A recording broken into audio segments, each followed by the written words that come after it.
Hello everyone, this is Richard with the Modern Healthspan newsletter. First, a disclaimer.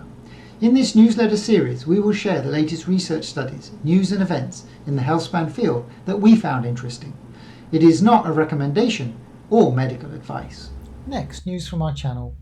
We've established a new Twitter account for our channel, Modern Healthspan, @mhealthspan. Here we will share more up-to-date information on our anti-aging journey, like new supplements we take or new anti-aging habits we adopt. Especially, we would like to share some longevity habits from Japan and Hong Kong, where we have lived for quite a long period of time, and they are in the top places for the longevity in the world. We have found that there are some interesting habits on extending health span that are worth sharing. We have just tweeted about how the order in which you eat food in a meal can affect how your glucose spikes. It can be helpful, especially if you have a big meal in front of you. Please take a look and follow us. First, an encouraging news story. This is Mr. Lucio Chiquito from Colombia.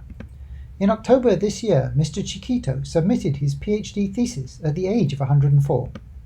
He spent his doctoral studies to try to solve a problem. His thesis is to determine the maximum amount of water that can be effectively extracted from the river, so irrigation projects use water more efficiently. What does he do for longevity? To summarize, he said, know how to make best use of your time, eat a lot of fruit, take cold showers, which he credits for not having wrinkles, and this does seem to be true for a man of 104 years old. Always be active. He walks with his dog every day. Keep yourself busy. Study throughout your lifetime. If he's not reading, he is learning. My wife and I think it will be so cool if we can say the same as him when we are in our hundreds. I don't need anything else. Just good health, and I have that. An inspiring interview from Mr. Chiquito from the BBC. Please find the link in the description. The first paper we will talk about today is a very exciting one, where gene therapy is being used in a phase 3 clinical trial, which means it is being tested for efficacy on humans. Gene therapy using adeno-associated viral vectors is a promising strategy for diseases caused by single gene mutations. As a note, AAV technology was also the one used by Dr. Sinclair's lab in their recently published paper. You can see our video on the study linked to on the screen. The condition being treated was Leber hereditary optic neuropathy. This is an inherited disease caused by a single mutation in the mitochondrial DNA. The mutation affects the optic nerve and causes it to degenerate to the point where the person is functionally blind. The trial was a randomized, double-masked, sham-controlled, multi-center phase 3 clinical trial. A couple of points here. Ophthalmological trials often use the term double-masked rather than double-blinded, given the negative association of the term blinded, but they mean the same thing. And a double sham means that any surgical procedures, in this case injections, were carried out on the control group as well. A total of 37 people who had the condition and had lost vision in the last 6 to 12 months were treated. In this case, the randomization was not based on the selection of patients, but on whether the right or the left eye of the participant was inoculated with the virus.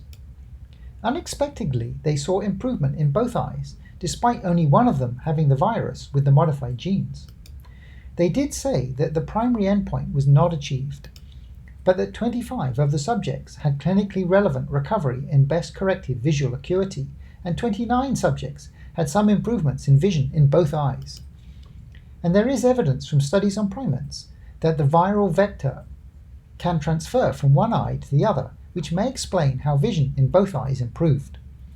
This was a very exciting study as it showed viral DNA treatment in a human trial and also targeted mitochondrial DNA, which is harder to work with than cellular DNA. There has been a major step forward in understanding how proteins fold. Very briefly, proteins are long chains of amino acids, which fold themselves up in a particular way.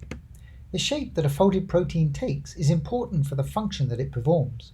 However, understanding the shape of a protein has been a very slow and expensive process. There is an ongoing competition, critical assessment of techniques for protein structure prediction to find a way of computing the shape based on the protein structure rather than experimental evidence. In this year's meeting, Alphafold 2, an entry from DeepMind, part of Google, got an almost 90% correct score, which is unprecedented and way above the other competitors. Protein folding has been a problem that biologists have been working on for decades. It is good to see that it looks close to being solved. There is a new clinical trial for NMN which will take place in France. The trial will look at healthy volunteers with moderate physical activity. It will test a number of parameters related to exercise, including muscle recovery, blood lactate levels, and blood NAD levels. There will be 150 participants, and it is a randomized, double-blinded, placebo-controlled trial with 3 groups. The participants are in the 20 to 49-year-old age group, and they are all male. The dose will be 250 or 500 milligrams of NMN per day or a placebo. They will look at a number of outcomes, the primary ones being muscle recovery after the Wingate anaerobic test. One of the secondary tests is also the blood NAD levels. It is good to see further trials on NMN, and this is the first that I'm aware of in France. It is also interesting as it is targeting a younger age group and exercise performance as an outcome, although we are still waiting for a trial which uses 1 gram per day. Next, congratulations to Dr. David Sabatini, who received the 2020 Nemmer Prize in Medical Science. The Nemmer Prize is given to a physician-scientist whose body of research exhibits outstanding achievements in their discipline as demonstrated by works of lasting significance. The organisers mentioned Dr. Sabatini's remarkable work, especially on discovery of mTOR and his works in cell signalling and growth regulation.